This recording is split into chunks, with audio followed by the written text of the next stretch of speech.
Dear healthy people, can you imagine, or maybe it's actually happened to you, having your identity stolen?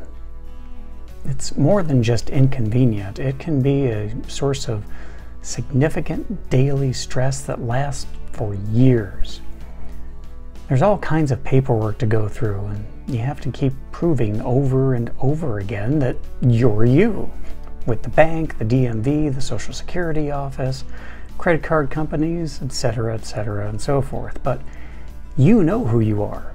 So it can be frustrating, if not insulting, to have other people argue your identity with you.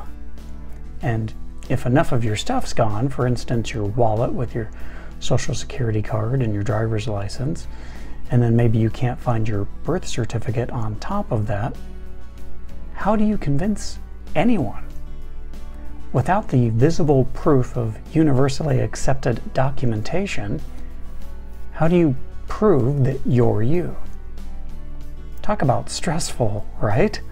Well, welcome to a life with a chronic invisible illness.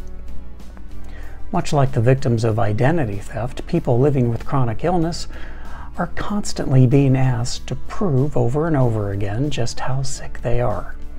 They go through this with coworkers, bosses, their many different doctors, insurance companies, even friends and family. Always dealing with the question, are you feeling better? By having to tell them time and again, no, I'm still sick. That's why it's called chronic illness.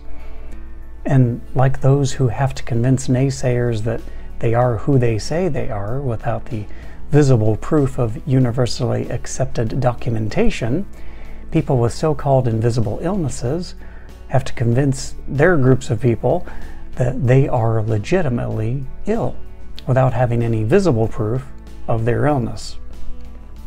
The sad thing is that if you're a victim of identity theft, your friends and family, and heck, even strangers, are largely sympathetic to your plight. The chronically ill, however, don't seem to get nearly the same level of empathy or compassion.